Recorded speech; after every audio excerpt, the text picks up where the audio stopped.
Hello, hello, and welcome back to Bearing Birth, a birth story podcast highlighting the emotional impact of birth, the postpartum period, and the years beyond. I'm Jordan, a doula specializing in postpartum support, and I'm here with my co-host, Sophie. Hello, I'm Sophie, a perinatal mental health therapist.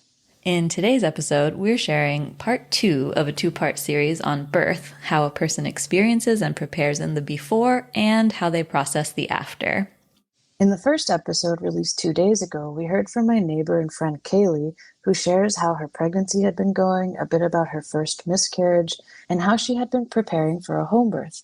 If you haven't listened to that episode first, we highly recommend starting there and then coming back over here to listen to this one. In this episode, we hear from Cailley again after she has given birth to her daughter, who at the time of recording was about 6 months old.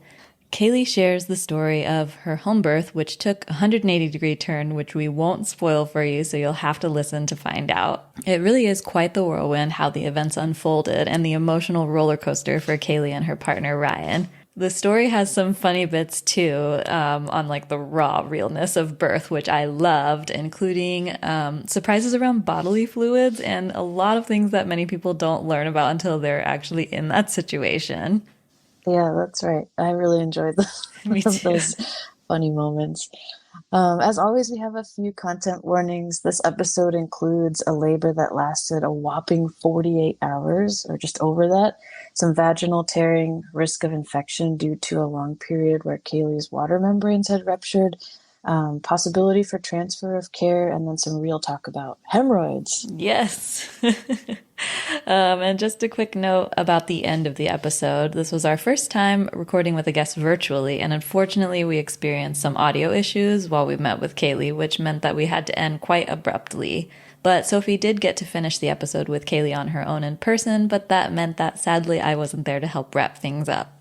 Yeah, we missed you. We were sad you weren't there. Yeah, I was sad to miss out, but this is just sometimes the case with these kind of projects, and life happens and audio issues happen, so thanks so much for bearing with us. So we really hope you enjoy another episode with Cailley. And stay tuned for future episodes on the before and after birth like this one. We actually have another one coming up in a few months with, spoiler alert, another one of Sophie's neighbors. That's right. Lots of babies in the neighborhood these days. All right, please enjoy. A doula and a therapist are sitting down to talk about birth. A doula and a therapist are sitting down to talk about birth. All right, welcome back, Cailley. Thank you. You're our first repeat guest. Thanks for coming back on. This is the after birth episode you were on, sharing a little bit about your pregnancy and what you were looking forward to and nervous about with birth. I like also that you put a pause between after and birth. It's less of a gross visual. Not that the afterbirth is gross. Oh, yeah, after birth, yeah. After birth. We're excited to hear how it went. Since the last time we saw you, you were still pregnant. Yeah, you were 37 weeks when you were on last time. Feels like a lifetime ago. I can imagine. Sure, yeah. Do you want to start with how things went with the last little bit of your pregnancy? It might not have felt like a little bit, I imagine. Yeah, so I was on with you guys when which side's 37 weeks. So I had quite a ways to go. I went over 40 weeks, and I feel like once I hit that, I was like, all right, time to do the things. Mm-hmm. What was that like to be over 40 weeks? It was a lot of text messages from people checking in, which is like, oh, they're all so excited, but also I'm like, in my mind, I'm like, every time someone asks me if I had the baby yet, I add on another day to like waiting for the baby. It's like a constant reminder that you're ready. Yeah. So trying to like avoid that. And that was one part that Ryan stepped in, and it was really helpful. So like if people were checking, like his mom was checking in every day, so I'd be like, Ryan, you need to text her. So he became the like point of contact for a lot of people that were checking in, which was so nice because then I had one less thing to do. Yeah, that's great. Yeah. And then when I got to like 40 weeks, you know, started checking with like the midwives and stuff about like how long they would let me go. And for them, it was 41 and 6 days. So like once I hit 42, I would have to transfer to Kaiser. So I talked to my Kaiser and they said that I should schedule like induction just so that we have it on the books in case I did go over. So once I had that scheduled, which was like right at 42 weeks, that was kind of when things like got serious. It was like, dang, like we have a date now that like if the baby doesn't come before then, like this is like the date. So that was kind of a reality check. That's really great that they were comfortable with letting you wait until 42 weeks. I don't think that's always the case. Yeah, my midwife that I worked with at Kaiser was like really understanding and supportive of my plans for a home birth. So I felt really confident if I did have to go in for an induction that it would go well. It was also happened to be the day that she was going to be on call because I guess they work like 1 or 2 days a month. So it just happened to be when I turned 42 weeks. So that was like extra exciting knowing that she would be there to help get things moving. The provider that you wanted to work with, That's what a great peace of mind. Yeah, so I was kind of excited. Like either way, I'm gonna have like the team supporting me that I've come to know.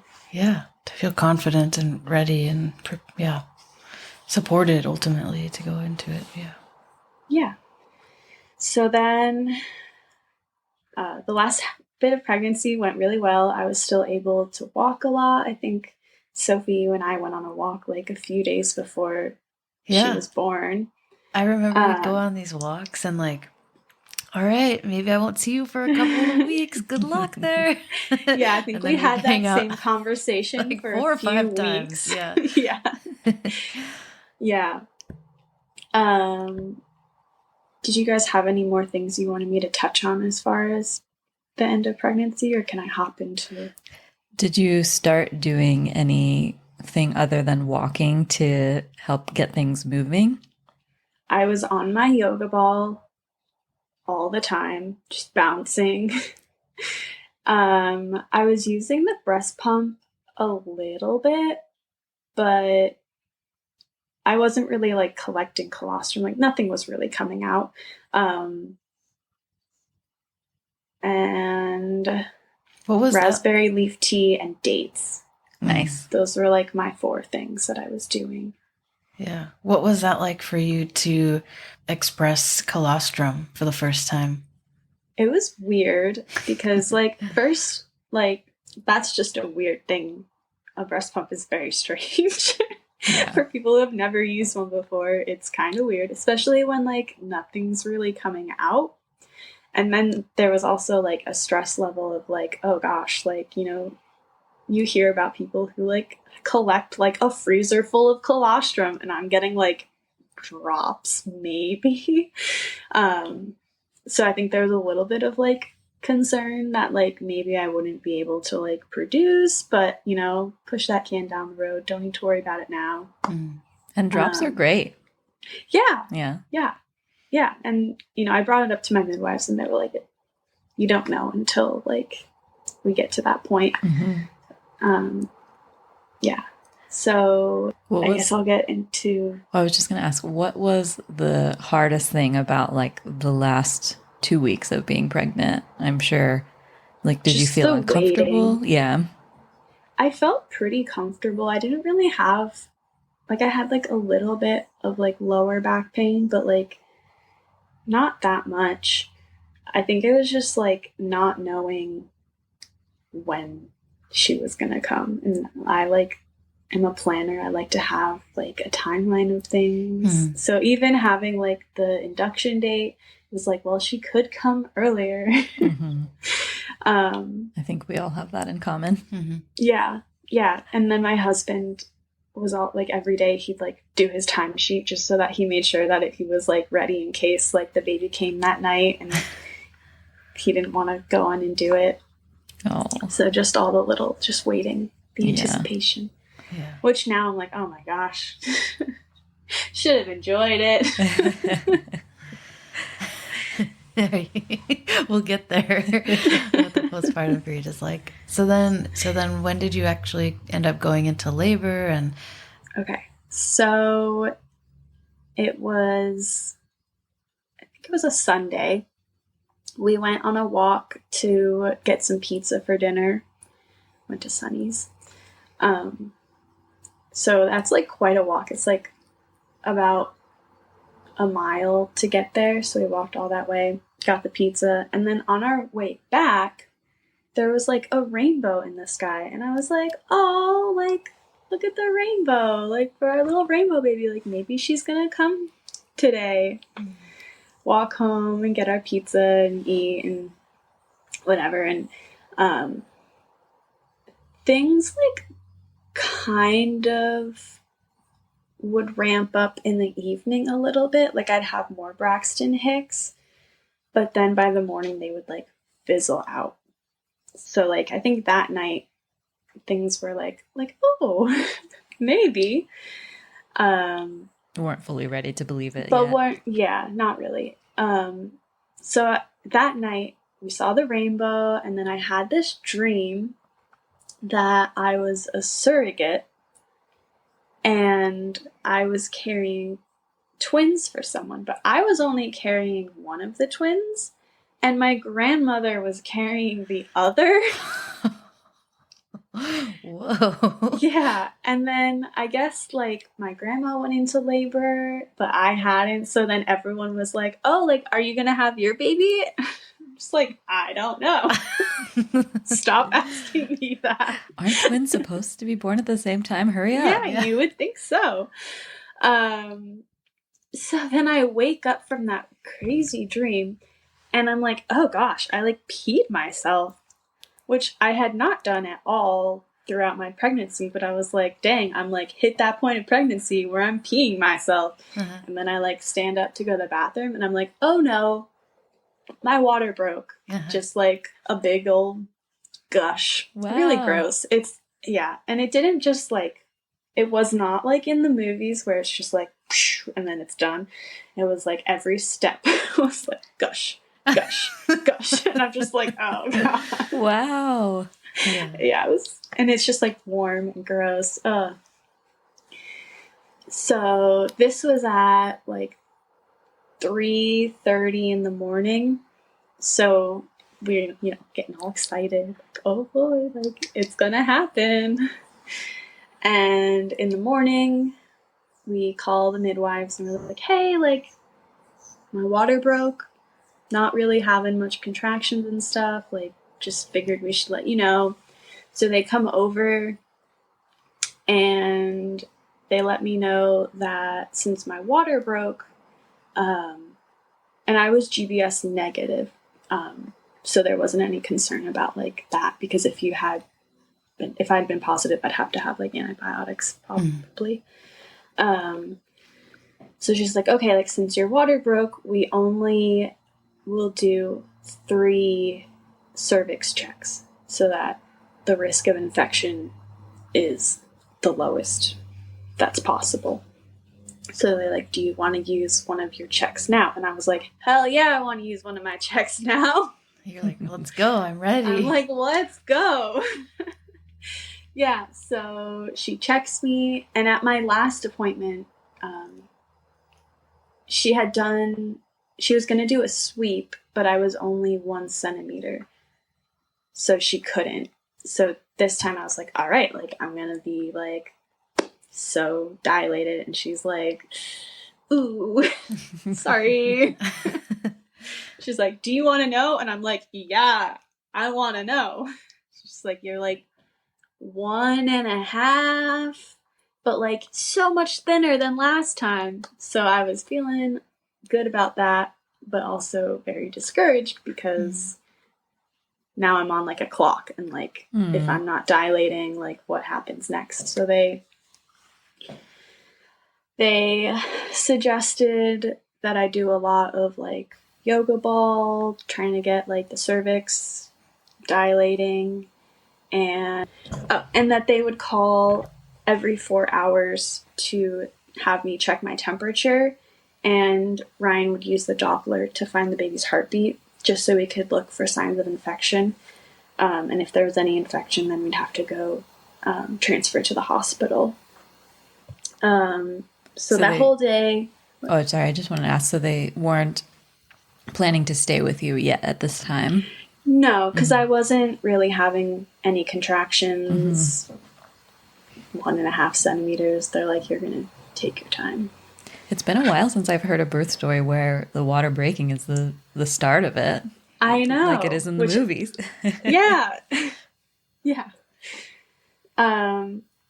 So they're calling every 4 hours, checking temperature, everything's good, no signs of infection.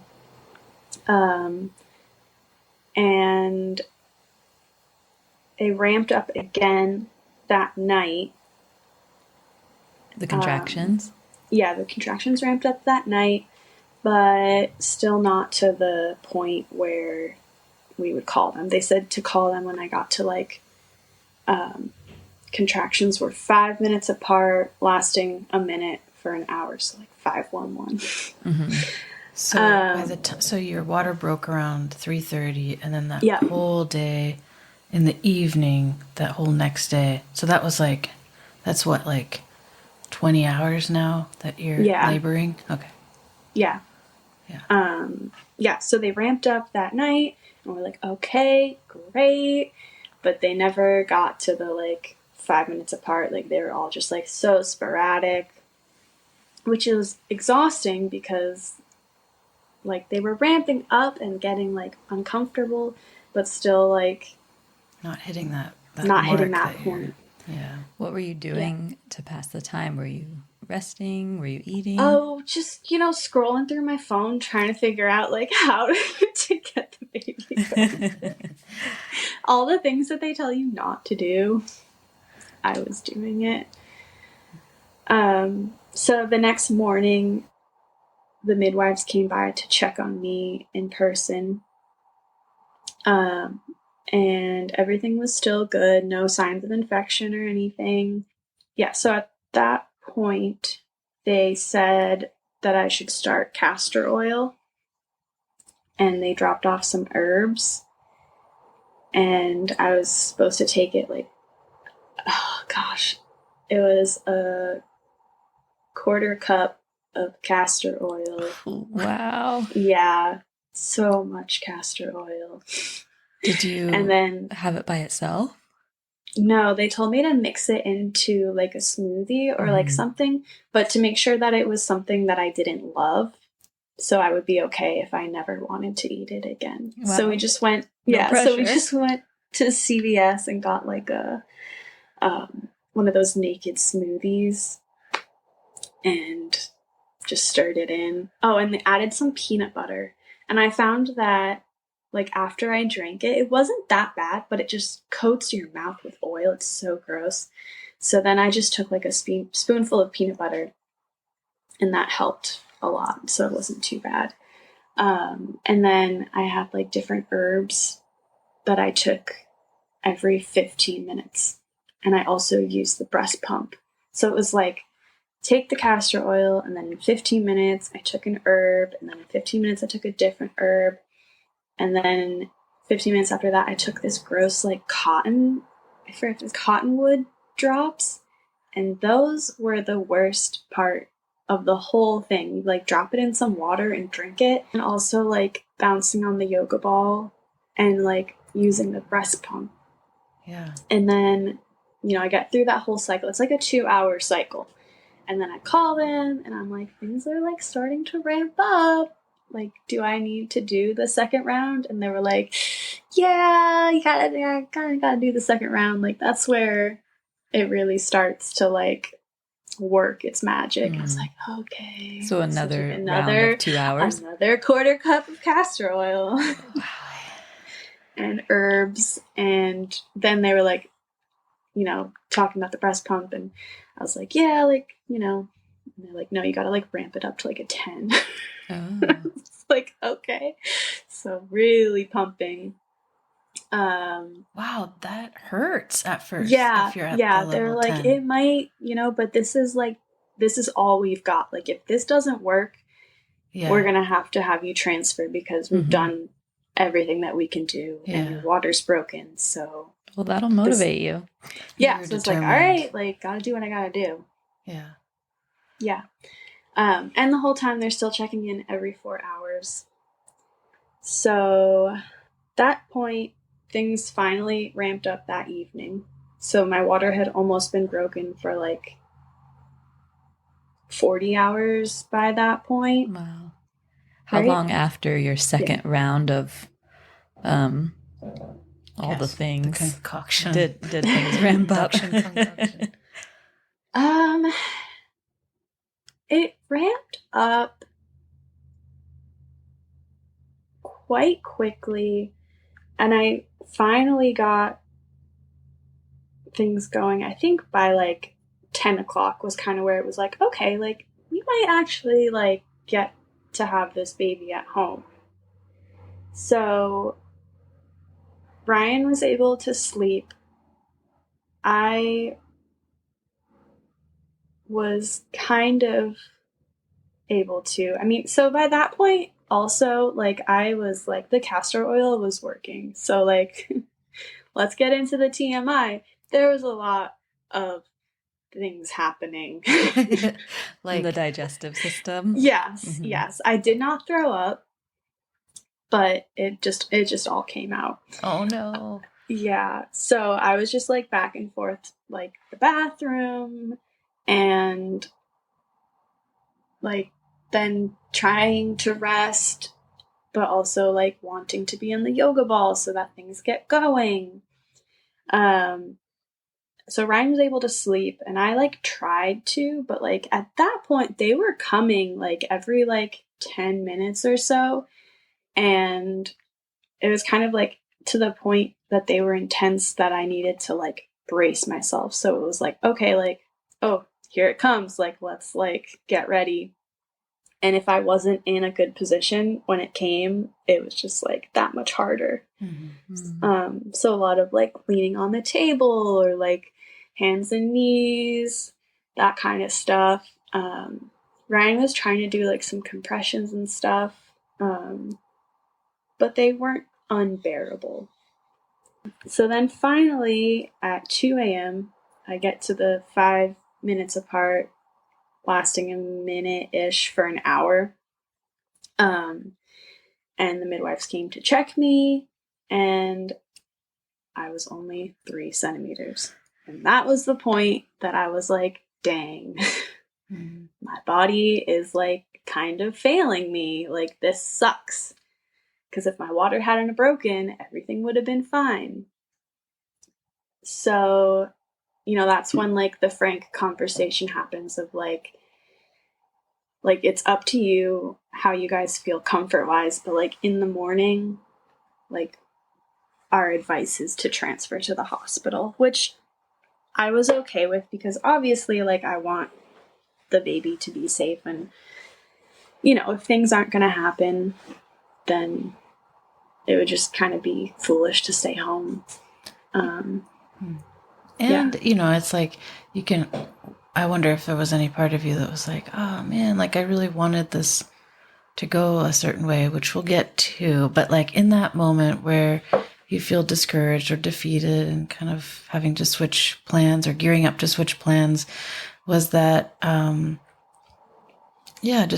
was there grieving there that was starting to happen? Or I think at that point we were still kind of in denial because the midwives, like, they were comfortable with us staying at home and continuing to like rest and labor and, do whatever we need to do overnight. And then, in the morning they were going to come back. So this was at like 2 a.m. I think. And they were going to come back between like 6 and 7 to help us transfer to the hospital. So at that point we decided that we just wanted to like mentally prepare ourselves and also kind of give ourselves a little bit more time. Because at that point, my water had been broken for about 48 hours.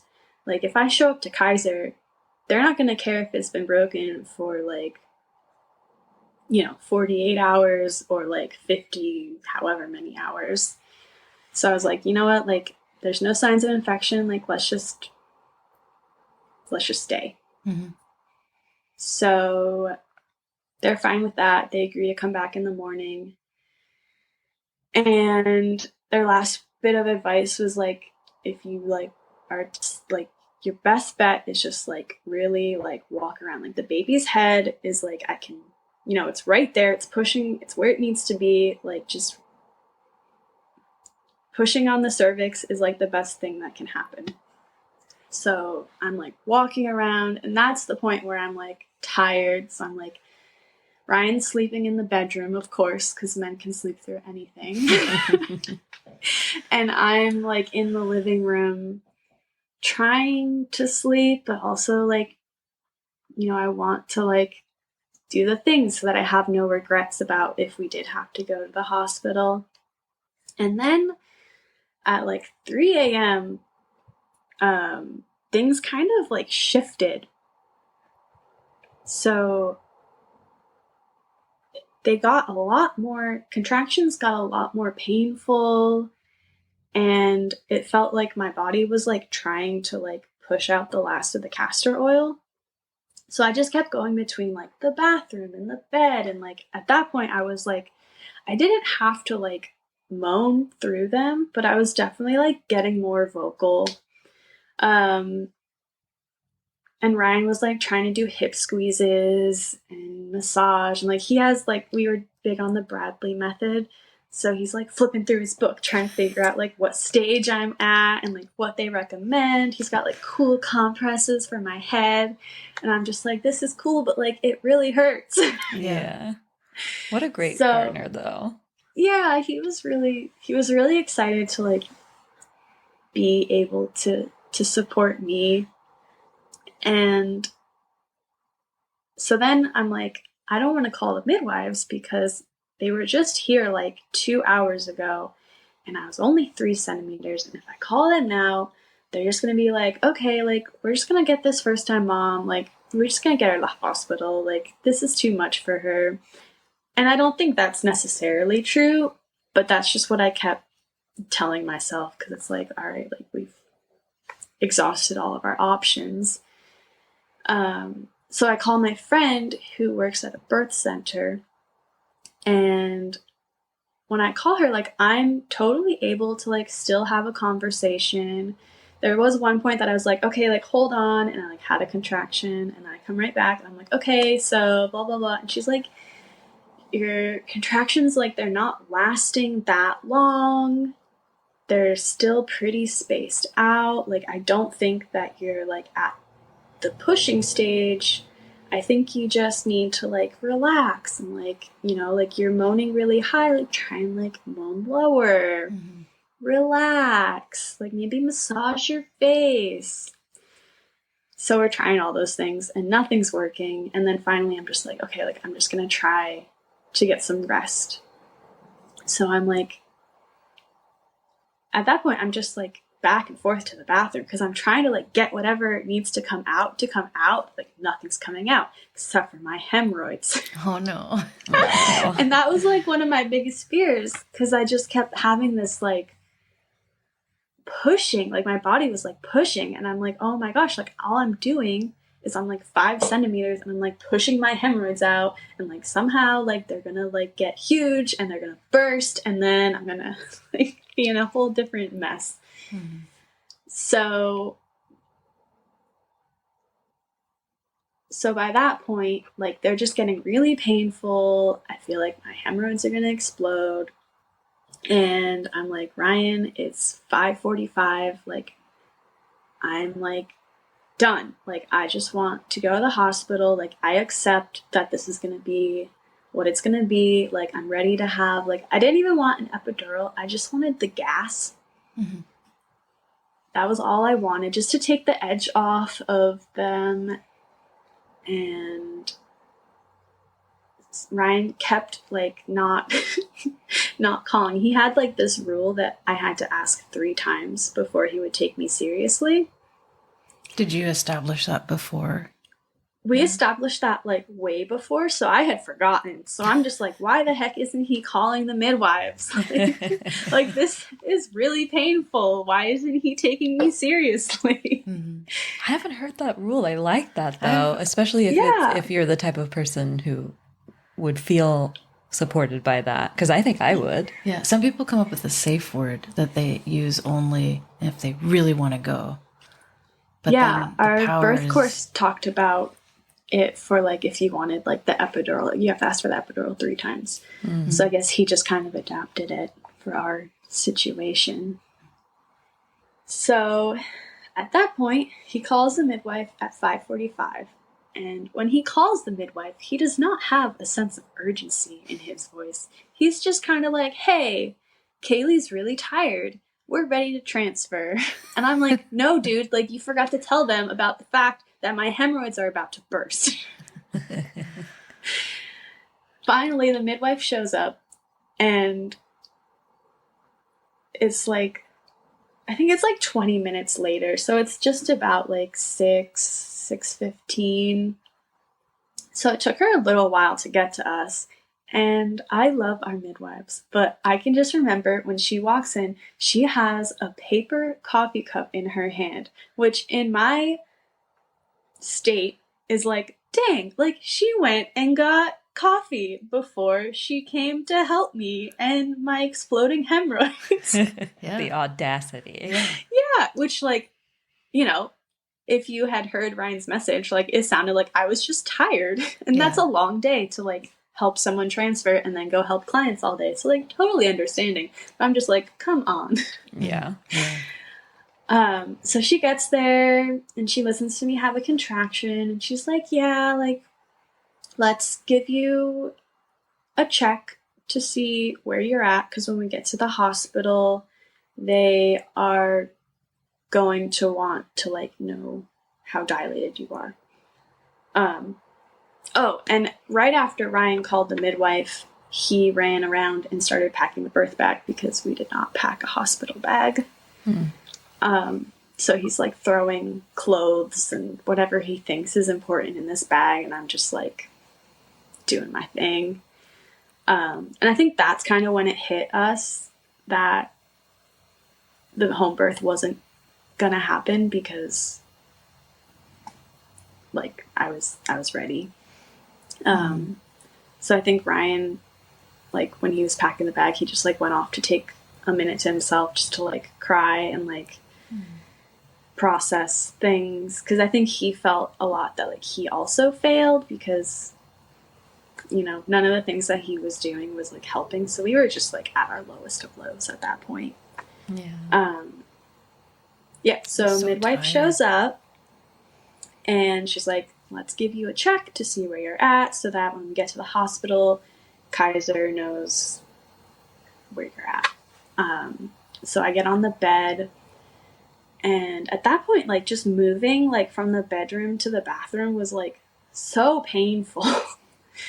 So I get on the bed and she like gets her gloves on and she like gives me a check and she's like, oh, I can feel the baby's head. Wow. And then we're just like, oh, okay. She's like, you're going to have this baby. We're just like, oh. Complete turn of events, it sounds like, yeah. Yeah, so we just did a complete 180. So then the midwife is like, got to call the backup midwife because they like to have 2. One to help me and then one to help the baby. And if we had to get like separated for some reason, there's 2 midwives. So she goes off and calls them and gets things set up. And then meanwhile, I'm like, so can I push? She's like, you know, listen to your body, whatever you want to do. Like, I'm here. I've caught babies by myself. Like, don't feel like you need to like hold the baby. Just do whatever. Listen to your body. So at that point, Ryan goes and takes a minute. I think he cries again just to like relief Process kind the of, and shift. also just like, what the heck just happened? It's a roller And coaster. then, yeah. And then he comes back and we're like, all right, like it's game time. So I'm like pushing at that point, and I'm so concerned about tearing for some reason. So I'm like trying to push like really slowly and like just when I have the contractions, but my contractions are still like kind of far apart, not really lasting that long. Like I was not like the textbook, like I forget what it is at this point, but whatever it is when you're like in the pushing stage, like my contractions weren't really like working with my body. And the midwife is setting up, so she's getting all her stuff out. And then she's like, hey, Ryan, like, where are the, like, receiving blankets? And he's like, oh, gosh, like, I don't know. And then I'm like, hold on. And I'm, like, having a contraction. And then I'm like, they're in the closet in the back of the blah, blah, blah. And they're just, like, staring at me like, aren't you in labor? So I'm pushing, and then the second midwife shows up at 7. And at that point, I keep asking if I've hit the ring of fire. And they're like, no. And then they're finally like, yeah, like that's it. I'm like, oh yeah, like this really hurts. Is it what you expected it to be? I'm not really like, I don't think I really knew at all what to expect, but it was very painful, and it just feels like you're like you're gonna tear in half, even though like I wasn't really, like it just felt like I was going to rip in half. Mm-hmm. Yeah. Hold on, don't want to miss anything now. I see you referencing something. Did you write that down for this, or did A you little. write it down just to have your birth story written down? Ryan wrote it down from his perspective, and I never did until last night. Wow. Yeah, I don't know why. I think I don't know. And Ryan thinks that it keeps evolving, like every time that I tell it. Yeah. Is like a little bit different. New. Yeah, but I think writing it down, like I feel like kind of makes it a little more concrete. Yeah. I wonder if you're going to have any upcoming dreams now that you're processing it and you've written it down yesterday. Yeah, maybe. That would be interesting. That would require getting enough sleep to have dreams. So, Ring of Fire. Yes. And at that point, you know, the baby had been crowning for like, who knows how long, because when the midwife got there, I think I'd already been in the pushing stage for a while. But like, I could have probably had this baby like half an hour ago if I really put a little extra oomph into it. But once the second midwife got there, she was like, okay, like this baby is like right there. Like you just gotta like, even after your contraction ends, like give it a really good push, because like she's gonna come. So I'm like, okay.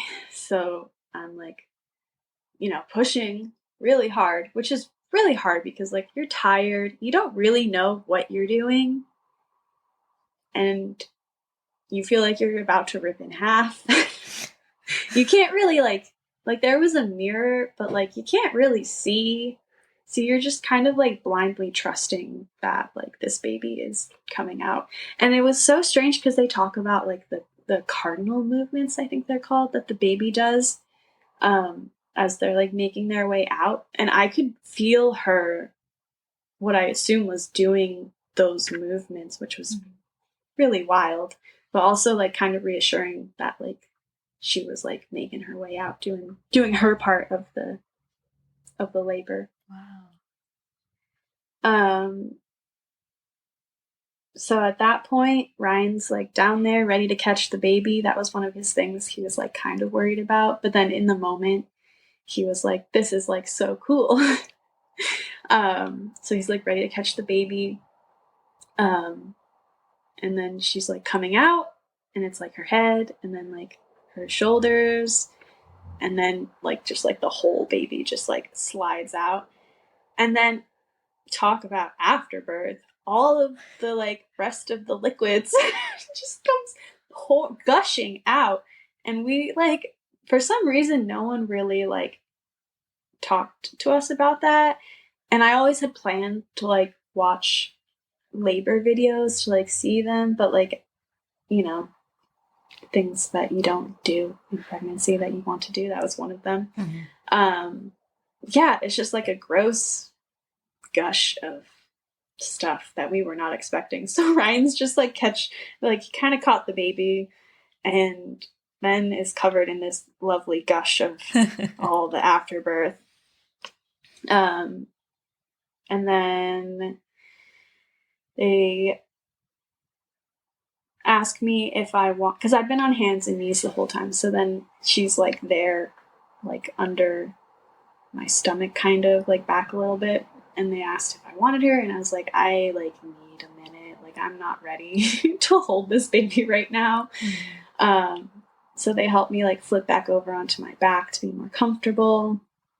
And then I was ready for her. So they handed her to me, and I guess the cord was kind of like still stuck in. So it was like kind of a short cord.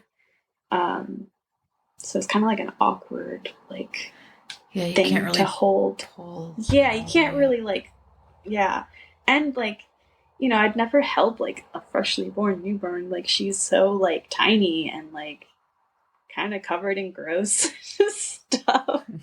And then she had her first poop like as soon as she came out. So then like the blanket had meconium all over it. And then she had meconium all over her. So she was just kind of like, she needed a minute. She was a hot mess. And then the midwife was like, oh, like literally like a minute or two after she was born, the midwife was like, oh, the cord stopped pulsing, which I always thought took like, you know, like a while, because they talk about delayed cord clamping, but mine stopped after like a minute. So she went ahead and clamped that, and then Ryan and I had wanted to cut the cord together. So we got to cut it together. Was the placenta weird. out yet? Sorry? Did the placenta come out yet? Not yet. Okay. So the cord stopped pulsing, and they clamped it, and then we cut it. And my contractions like pretty much stopped. So the midwife was like, oh, like, I'm just going to give it like a little tug, which at that point in my mind, I'm like, oh, like they're not supposed to do that unless something's wrong. So I got like a little freaked out that something wasn't happening that was supposed to happen. But she gave it a tug at the next contraction, and it came right out. So I was like, oh my gosh. And it was all complete. They like checked it, and they showed us all like the veins and stuff. It was really cool to see. Yeah, and then they just kind of like let us have our time to be together and snuggle up. And I think they did like her immediate vitals, like her pulse, and maybe oxygen, but everything else they kind of waited until we'd gotten an opportunity to catch our breath and process what just happened. As much as you can process. Just half really an hour, catching a breath then. Just looking at her. Yeah. And then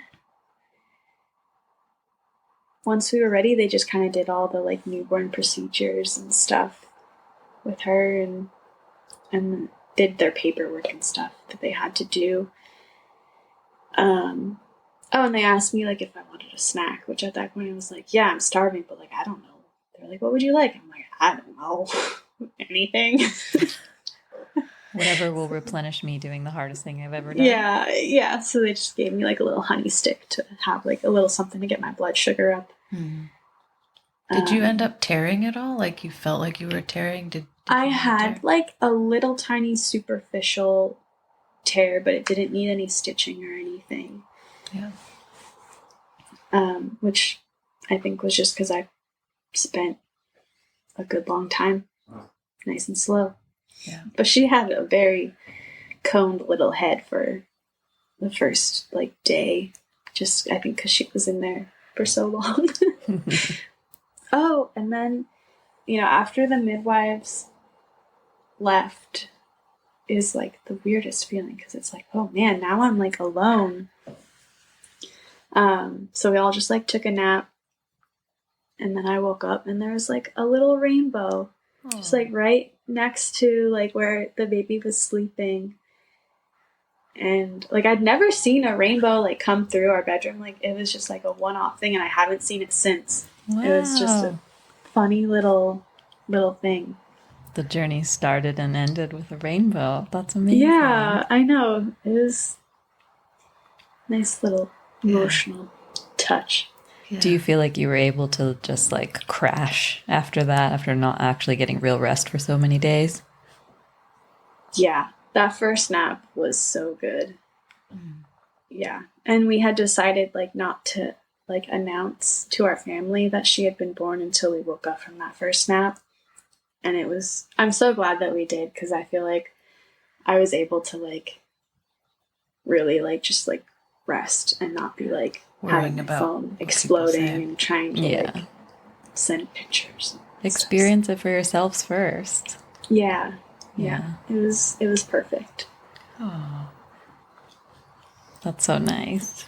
Yeah, I remember when I got the message that you had, that she was here. Oh, yeah, I forgot about that part. Yeah, because I got a message from Ryan at like 5:45, like, hey, can we use your car? And then at 10 or so, I was in New Seasons getting ingredients to make you that soup. And then you shared a picture. She's here. How was it to wake up next to this baby that you had just birthed a couple hours prior? It was kind of strange. Because, like, she slept, like, we all just, like, slept. And then I woke up, and she and Ryan were both just, like, conked out. Oh. And I was just like, wow. You all worked hard. Like, I kind of thought that it would be, like, you just hit the ground running. It's, like, crying all the time. But she was just ready to chill. Yeah. She had a long journey. Yeah. How's her temperament been since then? Is that sort of a similar theme? Or was that just like you were all working hard and needed rest first? She's a pretty mellow baby for the most part. Like, as long as she's been fed, has a clean diaper, she'll be pretty good. How has postpartum been overall for you and for your partner? Postpartum, we put a big emphasis on like staying in bed for the first, like, I wanted it to be a week. I'm not quite sure. I think I got a little stir crazy at the end, but I definitely like didn't get out on a walk that first week. And I think it helped a lot just to like not do too much. And Ryan was really great about like making sure that I had food and even like getting the dishes done and laundry, stuff like that. And then, you know, gave me the opportunity to like spend more time in bed nursing, and that went really well because I was worried since I hadn't had a lot of colostrum. But like the first day it was kind of slow, and the second day it was like getting more but like still kind of slow, and just like, you know, like teetering on that point where like, should I be stressed? Is this normal? And then the next day it was like totally fine. So it was just like that one day of like her definitely being hungry, but I just kept like nursing her, and eventually it was all good. That's great. Yeah.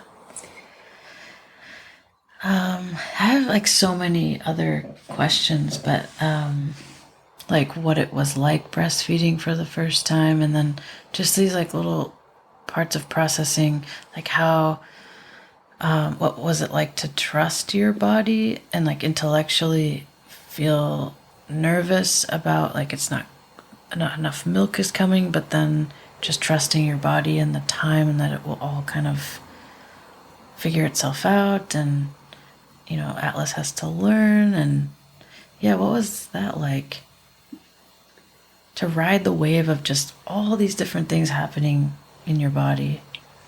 I think that was a nice thing about having our home birth midwives, was because they came to our house, like, well, they were there for the birth and they stayed for a few hours, and then they came back at 24 hours, and then they came back at 3 days, I think.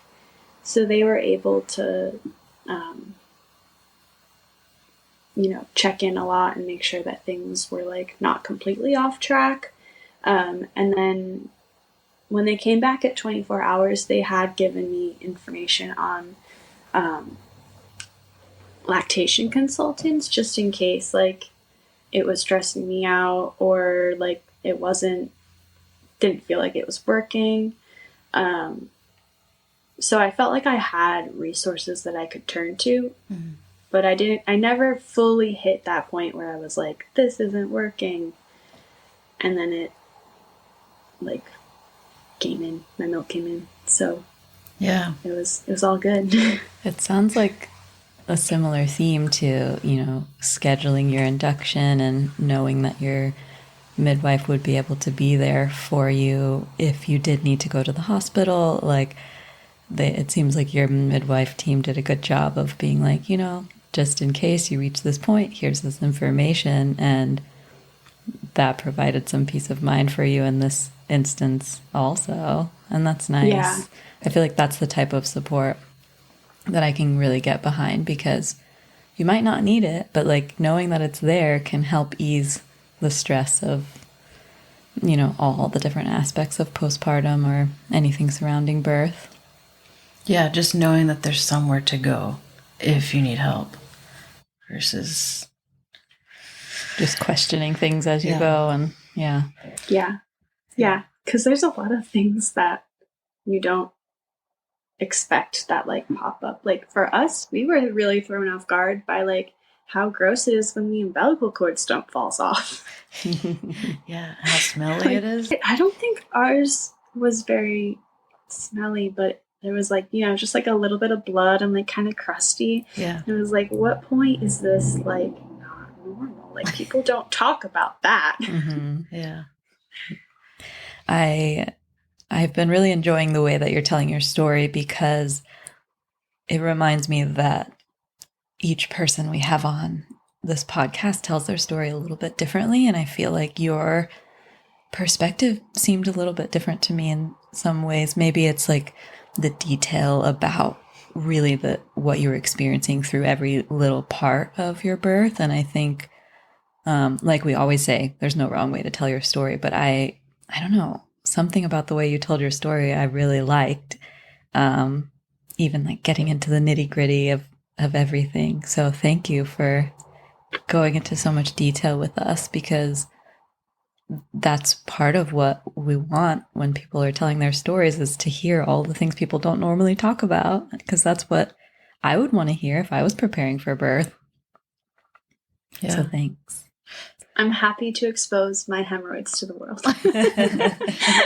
It sounds like the way you process anyways is like very detail oriented. And even that, like I was right there visually, you were creating this whole scene and I could imagine it all. Yeah. I don't know, like when we kept hearing about like birth stories and, how birth is going to be, like, they all say like, oh, like there's no textbook for birth, but here's the general gist of things. And then I feel like my experience was just like completely like my water broke.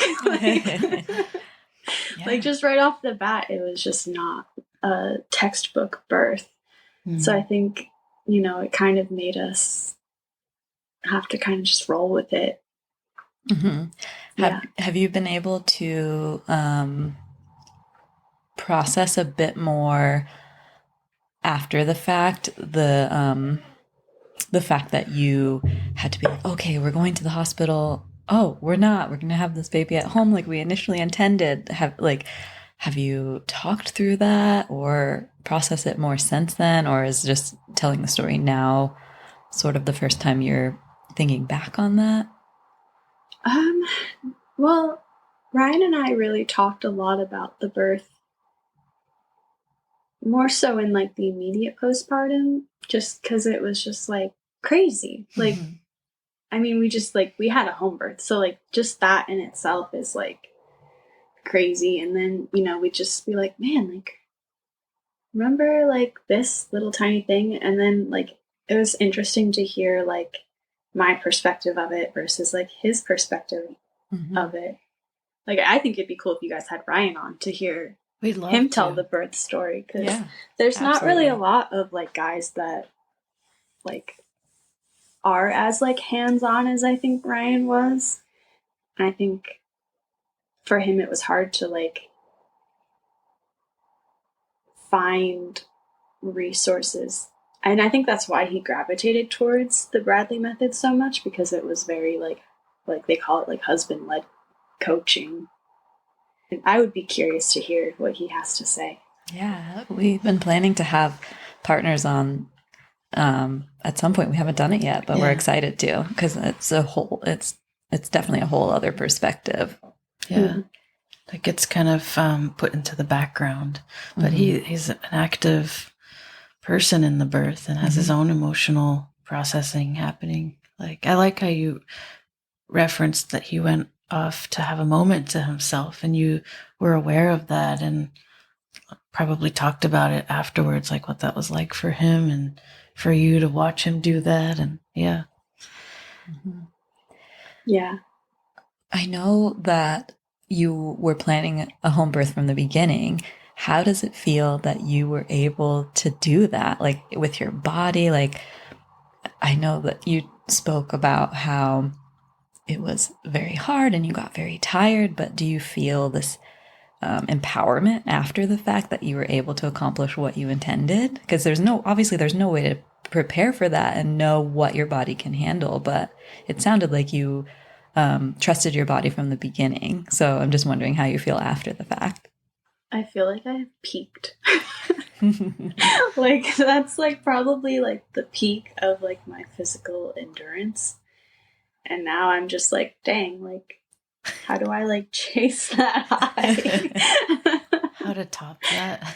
Yeah, like, obviously could have another baby, but like, I don't know, like, our birth was so perfect that like I'm almost nervous to like, I mean, I don't even know if we want more kids, but if we were, like, I'm nervous because like our birth was so perfect and like pretty much, I mean, as much as we could plan for what we wanted.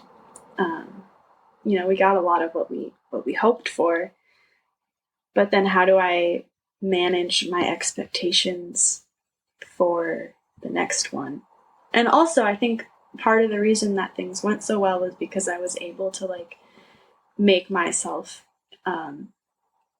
like to prioritize myself, so that I was like walking a lot and like eating really healthy. Like, now that I have a baby, like, I don't know if I could like have that time and dedication to put into another pregnancy.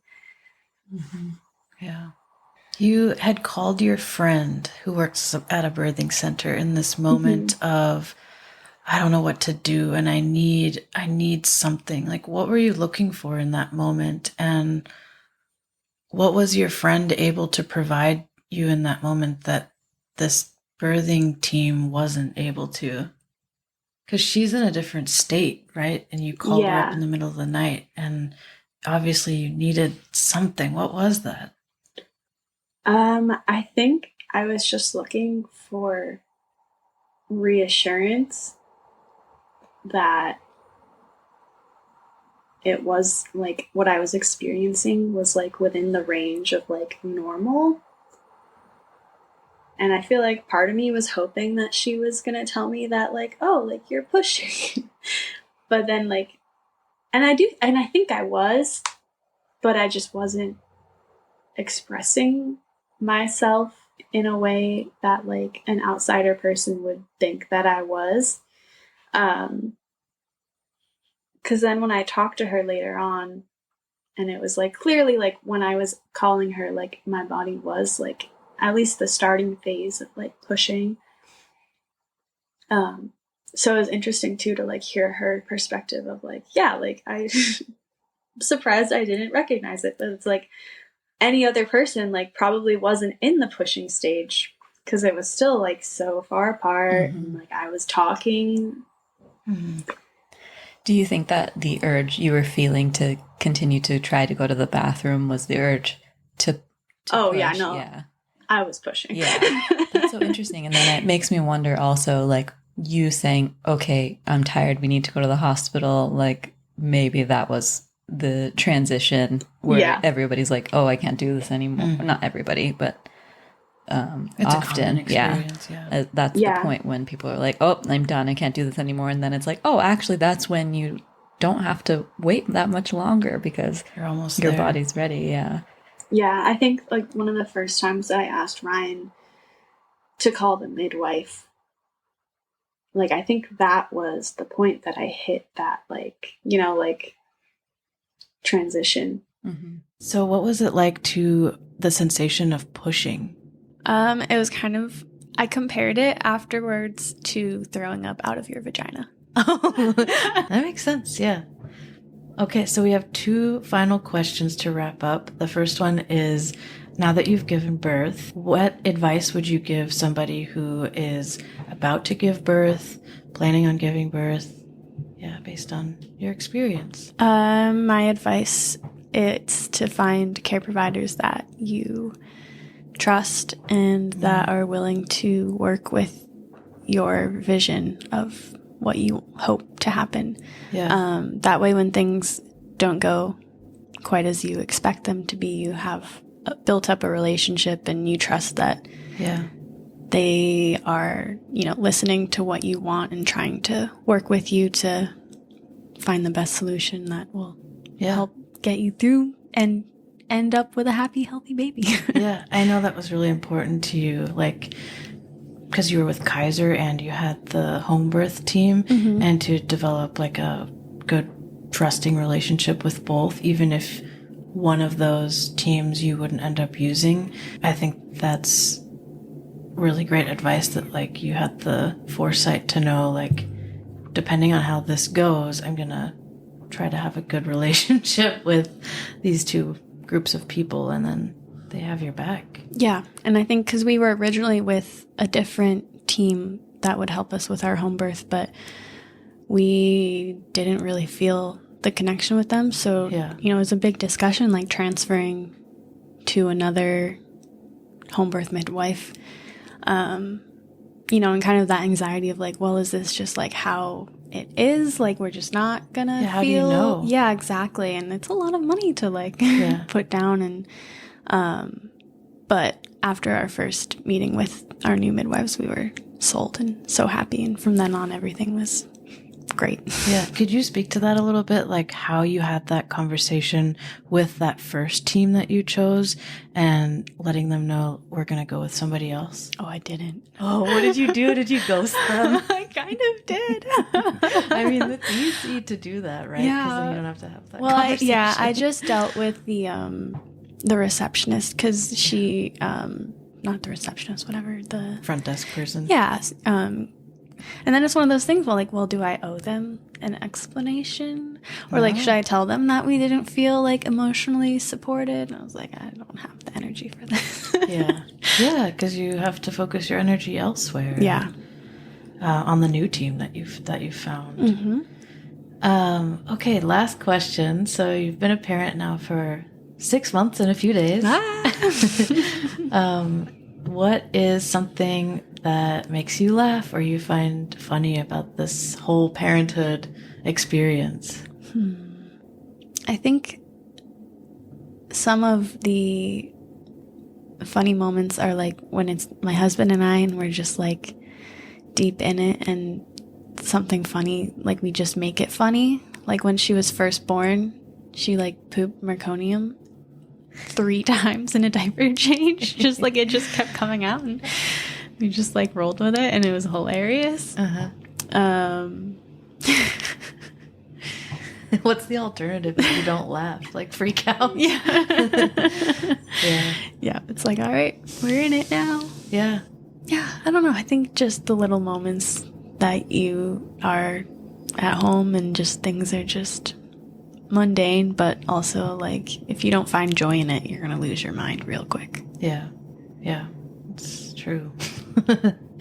But she's at an age now, right, where her personality was there from the beginning, but it just has so many different opportunities and like contexts to come out now. Yeah. So I imagine those there's more of those little moments. Yeah. I guess I was thinking more back to when she was a newborn, but yeah, now that she's 6 months, she's just hilarious. Yeah. Well, thank you very much for coming on and talking with us today and sharing your story. I know that it will help, even just one person listening, and I hope that it was helpful for you to reflect on it, and maybe in a few years from now you'll be able to come back and listen. And yeah, how was it for you to share your story? I know we've done it now in these little chunks. It's good. I feel like now it's like 6 months postpartum, and every now and then you have an opportunity to like share your story, but they get fewer and fewer. Yeah. And further apart. Do you wish that was different? I guess in a way, but also I feel like now it's like, all right, well, like, she's more than just the birth story. Yeah. Yeah. But it does feel like a flex to be able to be like, she was born at home. Yeah. Let me tell you my whole saga. Yeah. Can you identify is there anything that you need in order to hold on to the story or be able to process through it more, or that you just want to I think I just want to share the fact that a home birth is like totally within the realm of possibility for first-time moms, because I feel like there's a lot of fear, and lack of education, or even just like availability. Like it's kind of expensive to have a home birth. Would that be something you're comfortable sharing, like what the financial burden, I guess, was to do that? Not burden, I don't know. Like how much it cost to it was $6,000, which compared, we have Kaiser, so they're like, basically it's like $100 to have your baby with them. And I know other insurances probably would cover a little bit of the home birth, but for us they didn't. So you have to like really budget for that and plan, and if it's important to you, it's a financial decision as well as a philosophical birthing plan. Yeah. But I feel like the benefits, at least for us, was so great. Yeah. We got such a beautiful start to her life. Yeah. Oh, I don't know if I name dropped the midwives. I don't know if you did. Yeah. Do you want to? Yeah. Shout them out? Yeah. Shout out to Hearth and Home Midwifery. Well, we can link them in the description. Oh, that'd be great. Yeah, they have their own podcast too. You did mention that. Yeah. Were you listening to that before? Was that something that helped you trust them? Yes. Being able to listen? Yes, because they have,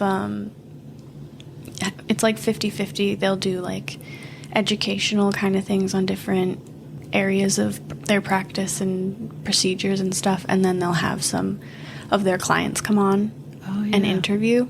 Oh, cool. Didn't get to ask. Do you want the ask? I kind of do. I might send them the link to this one so I can be like, look at how great I did. Yeah. That's a good way of then also following up on your story, like with the people who were actually there. Yeah. That's interesting. Mm-hmm. Yeah. But thank you very much for coming on. Thanks for having me. Yeah. It's been fun. Do you think you'll give birth again? Oh, gosh. I'm not going to answer that question. Okay. All right. Bye. Bye.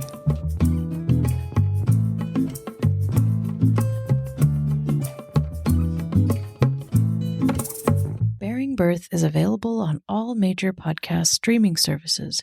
We invite you to subscribe as well as follow us on Instagram at Bearing Birth Podcast.